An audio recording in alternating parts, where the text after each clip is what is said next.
한 여대생이 상담가인 목사님을 찾아왔습니다. 자신이 살아온 지난 날들을 그저 한마디로 싸잡아서 걸레라고 표현하고는 눈물을 흘리면서 엉엉 울었답니다. 목사님은 가슴이 너무 무거워서 긴 한숨이라도 쉬고 싶었지만 그것마저도 상처가 될까봐 아무 말을 하지 못하고 그저 젖은 눈으로 학생을 바라보았습니다. 그리고 며칠 후에 용기를 내어서 이현주 목사님이 쓰신 시 한 편을 학생에게 보내주었습니다. 걸레만큼만 깨끗하면 참 좋겠다. 유리창 걸레는 유리창보다 깨끗하고 마루걸레는 마루보다 깨끗하고 똥걸레는 똥보다 깨끗하니 똥을 만나면 똥보다 조금 더 깨끗하고 마루를 만나면 마루보다 조금 더 깨끗하고 유리창을 만나면 유리창보다 조금 더 깨끗한 걸레만큼만 깨끗하면 정말 좋겠다.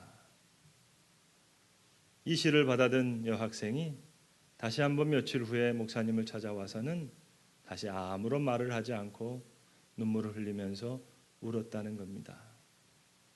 주님께서 만져주실 텐데 내가 무슨 말을 할 수 있을까 하는 마음으로 이 목사님 역시 아무런 말을 하지 않았다는 그런 이야기입니다.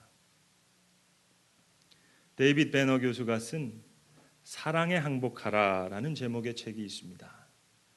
많은 것을 생각하게 하는 그런 말입니다.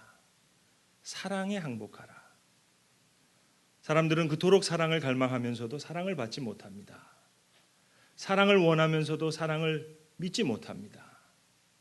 사랑에 항복하는 것이 아니라 때로 자신의 나약함에 항복하고 부끄러움에 항복하고 실수에 항복하고 또 사랑에 대한 의심에 대해서 항복합니다. 오늘 성경 본문이 이야기하는 가룟 유다 참 애석합니다. 그의 배신이 애석한 것이 아닙니다. 오늘 성경에 보면 그가 스스로 뉘우쳤다 분명히 얘기했습니다. 그런데 스스로 뉘우치고 스스로의 감옥에 갇혀버렸습니다. 스스로 판단하고 스스로 결론을 내리고 스스로 목을 맸습니다. 이 애석한 말입니다. 스스로 결정하고 스스로 판단했습니다. 윌리엄 바클레이가 쓴 The Mind of Jesus라고 하는 유명한 책 한 권이 있습니다. 저는 이 책을 여러 차례 탐독했습니다. 그는 오늘 이 장면을 이렇게 해석합니다. 예수님께서 잡히시던 날 밤 가룟 유다가 예수님께 나와서 입을 맞췄습니다. 그리고는 어디론지 사라졌습니다. 성경 어느 곳에서도 그 후의 장면이 나오질 않습니다. 갑작스럽게 퇴장했습니다. 그런데 오늘 불현듯 나타나서 자기가 목숨을 끊습니다. 이 갑작스러운 퇴장과 갑작스러운 죽음, 이 큰 간격을 어떻게 받아들여야 되겠느냐 하는 것입니다. 바클레이의 해석은 이렇습니다. 유다는 예수님을 통해서 로마로부터 유대 나라가 독립할 수 있다고 믿었습니다. 예수님 그만한 능력이 있었습니다. 세상의 구세주인 줄 알고 따라다녔는데 그런데 예수님께서 이 능력을 드러내지를 않으시는 거예요. 충분한 능력이 있는데 능력을 드러내지 않으십니다. 그래서 능력을 드러내실 수밖에 없는 상황으로 몰고 갔다는 것입니다. 다시 말씀드리면 증오심이 아니라 큰 기대감을 가지고 배신을 했습니다. 자, 예수님께 나와서 입을 맞추면서 속으로 그랬다는 거죠. 주님, 이제 때가 됐습니다. 주님, 저 로마 군인들을 이제 무찔러 주세요. 큰 능력을 나타내 주세요. 그런데 웬걸요? 자신의 예측이 완전히 빗나갔습니다. 예수님 그대로 끌려가십니다. 그리고 재판을 당하십니다. 증오심이 아니라 큰 기대감을 가지고 이 일을 이루었는데 오늘 본문 3절에 보시는 대로 예수를 반 유다가 예수가 정죄됨을 보고 마음이 찢어졌다는 겁니다. 글쎄요 여러분, 그 해석이 맞다 틀리다 오늘 그것을 논하자는 것이 아닙니다. 사실 그거는 전혀 중요하지 않습니다. 분명한 것 한 가지 있습니다. 더 중요한 것 하나가 있습니다. 그것은 예수님께서 가룟 유다를 사랑하셨다는 사실입니다. 누가복음 6장에 보시면 예수님께서 밤이 맞도록 산에 올라가셔서 기도하셨습니다. 그리고 그 이튿날 아침 내려오셔서 12명의 제자를 부르십니다. 그렇다면 가룟 유다는 기도의 응답이었습니다.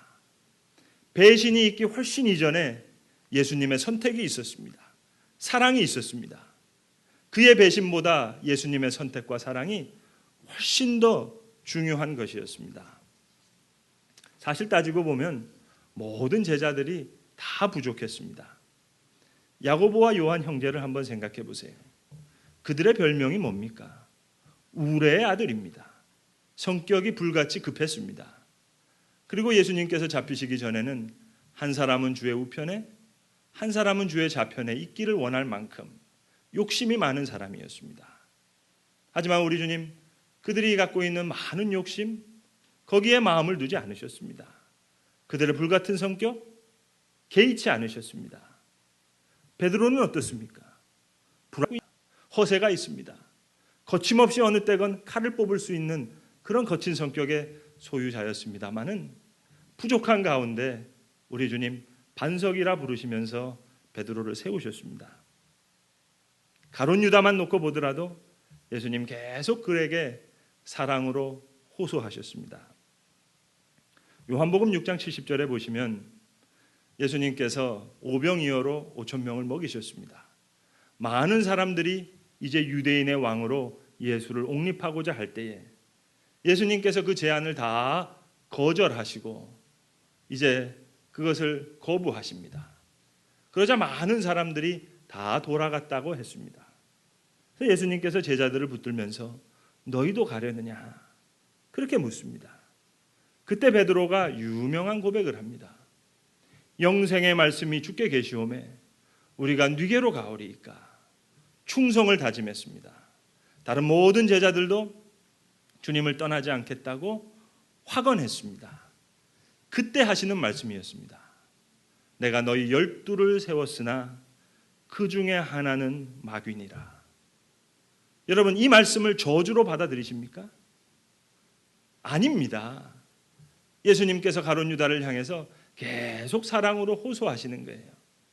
마음을 돌이키기를 바라면서 기회를 주시는 겁니다.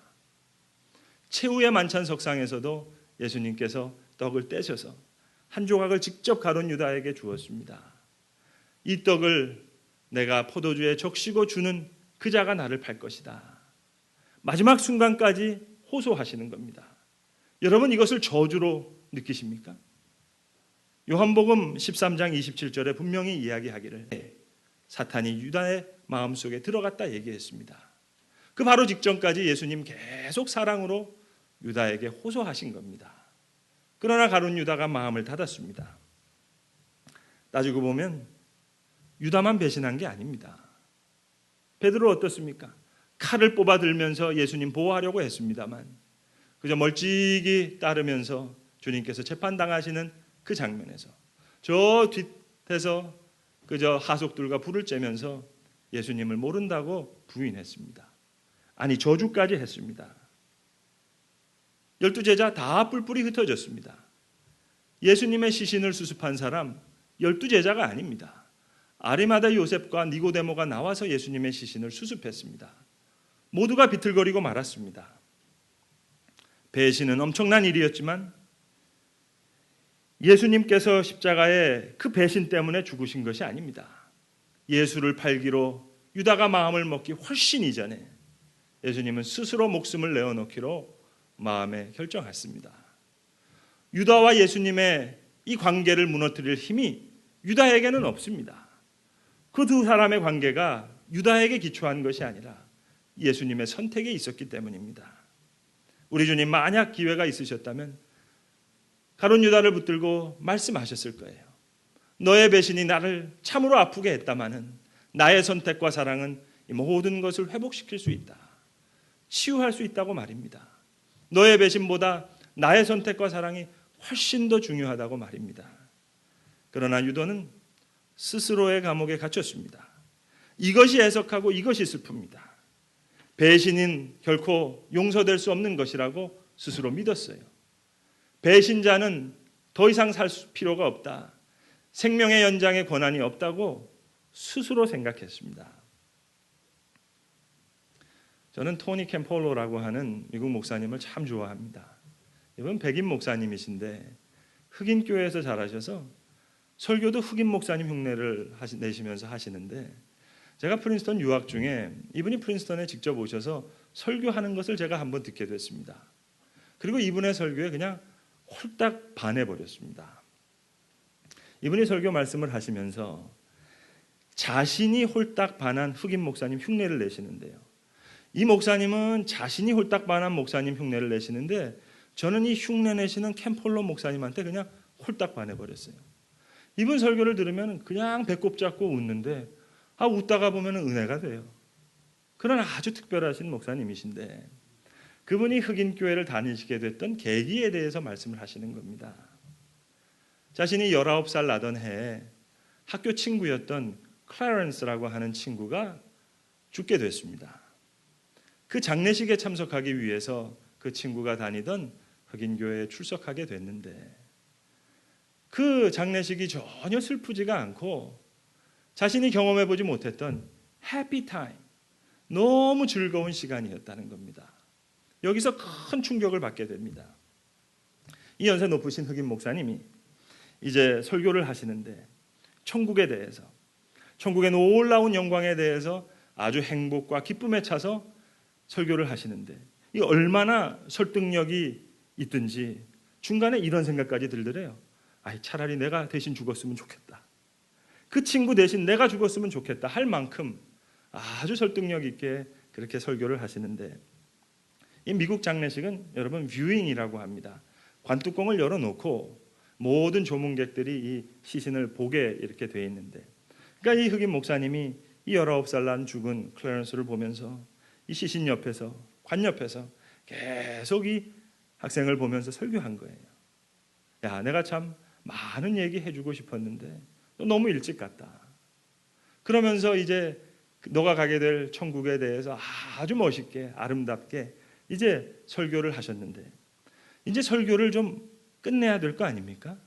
이제 마무리를 해야 되겠는데, 본인이 볼 때는 아마 이 목사님이 설교를 어떻게 마무리를 해야 될지 조금 이렇게 좀 마음에 갈등을 하시는 것 같더래요.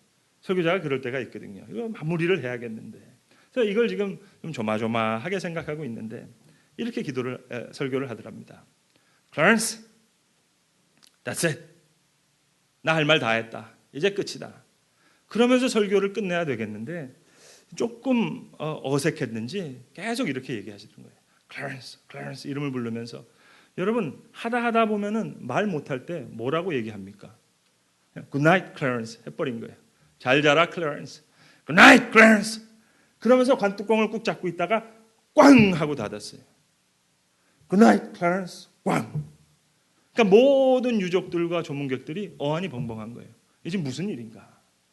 이때 목사님이 성도들을 향해서 웃으시면서 그냥 만면의 웃음을 얼굴에 머금은 채 그렇게 이야기하더라는 겁니다. Good night, Clarence. 잘 자라. Good night, Clarence. 나는 믿는다. Because I believe 하나님께서 God is going to give you, 너에게 주실 것이다. A good morning.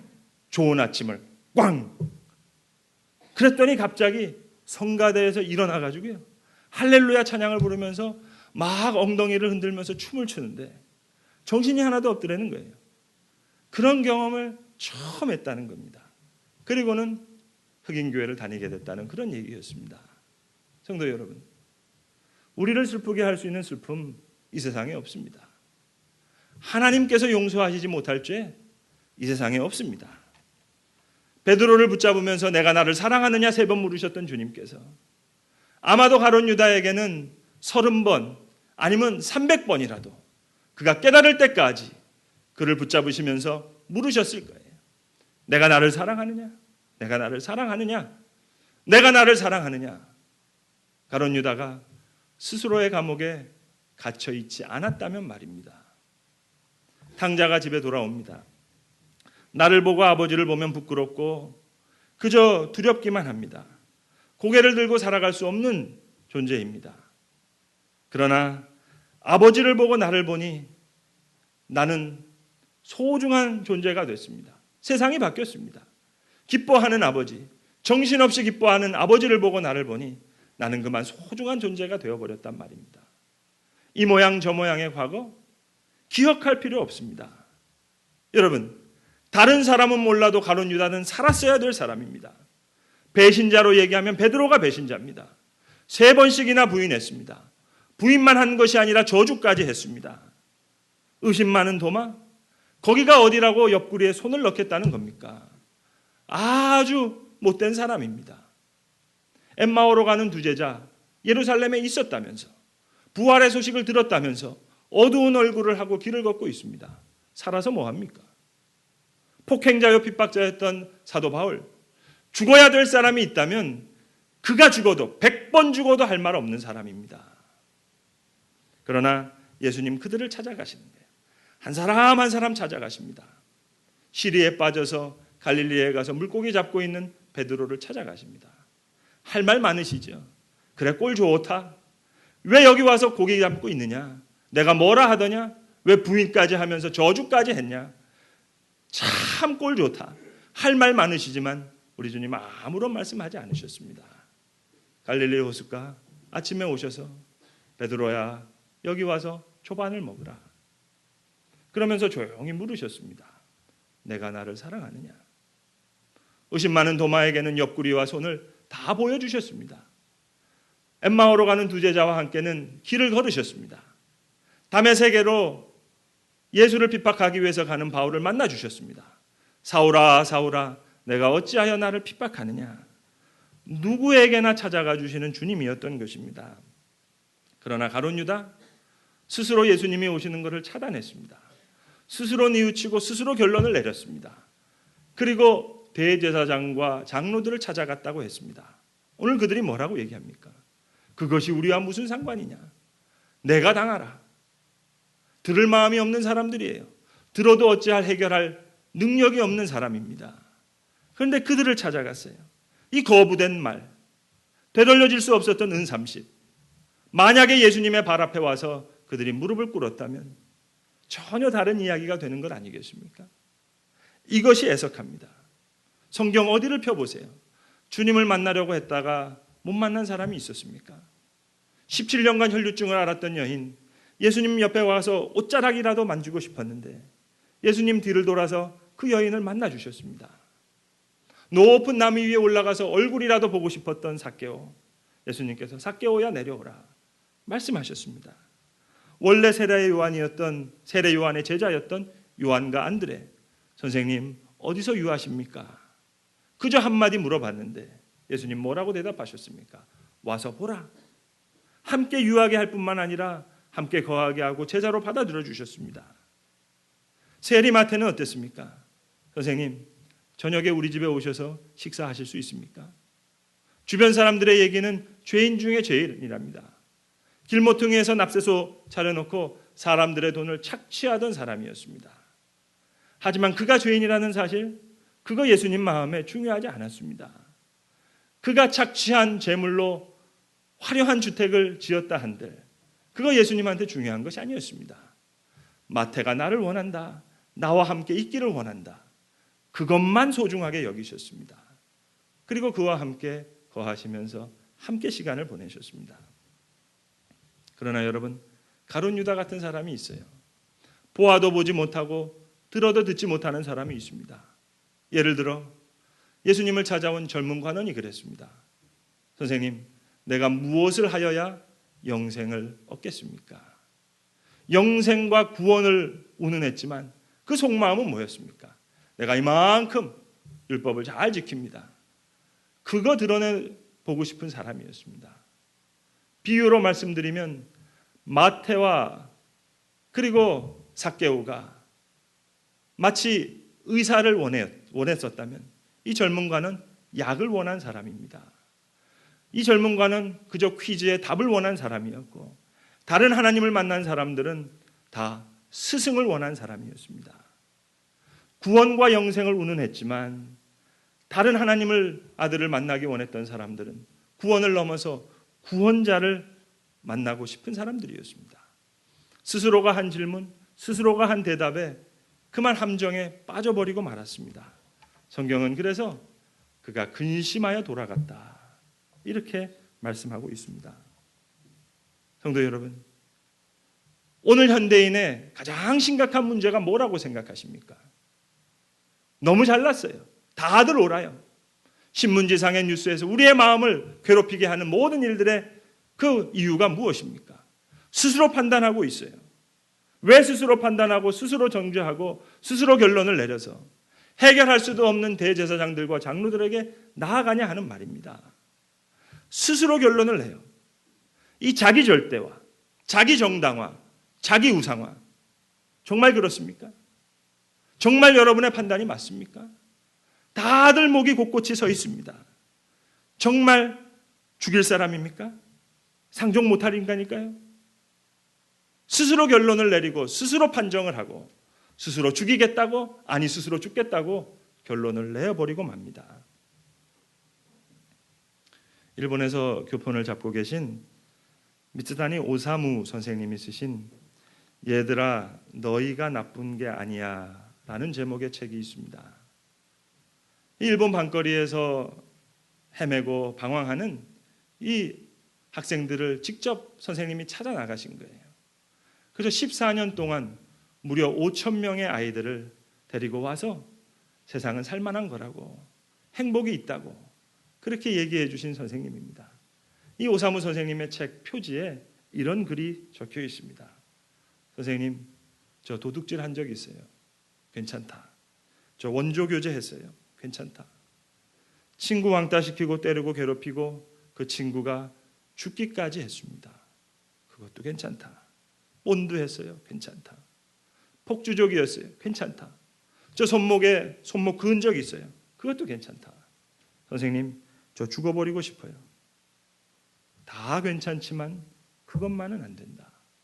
과거는 아무래도 좋다. 현재도 아무래도 좋다. 시간이 걸려도 좋고 도움이 필요해도 좋은데 나는 너희가 살기를 바라는데 그러려면 살아야 한다. 이 오사무 선생님이 어른들에게 부탁하는 말은 이것입니다. 아이들 등을 쓰다듬어 주면서 너희들 지금까지 정말 열심히 살아줘서 고맙다고, 그들의 과거와 현재를 좀 칭찬해 줄 수 있는 어른이 됐으면 좋겠는데, 그런 글입니다. 요한일서 3장 20절은 이렇게 얘기합니다. 우리 마음이 혹 우리를 책망할 일이 있어도 하나님의 마음은 우리보다 크시며 그는 모든 것을 아시느니라. 예수님의 죽음은 빌라도에게 그를 넘겨주었던 바리새인의 죄 때문이 아닙니다. 로마 병정에게 내어주었던 빌라도의 죄 때문도 아닙니다. 안나스와 가야바의 불의한 재판 때문도 아닙니다. 예수님의 손과 발을 못을 박았던 로마 병정의 죄도 아닙니다. 예수님을 은삼십에 팔았던 가룟 유다의 배신 때문도 더더욱 아니 옳습니다. 만약 우리의 잘못 때문에 예수님께서 돌아가셨다면 예수님 피해자밖에는 되지 않습니다. 예수님 우리를 사랑하셨기 때문에 친히 돌아가신 것입니다. 배신 때문이 아니라 사랑 때문이었습니다. 우리를 향한 사랑 때문이었습니다. 오늘도 때로 우리는 나약함에 항복하고 실수에 항복하고 부끄러움에 항복하고, 아니 사랑에 대한 의심에 대해서 항복하는 우리를 향해 오늘도 우리 주님은 젖은 눈으로 우리를 바라보시면서 온전한 나의 사랑에 항복하기를 오늘도 귀하게 온전하게 기다리고 계시는 줄로 믿습니다. 기도하십시다.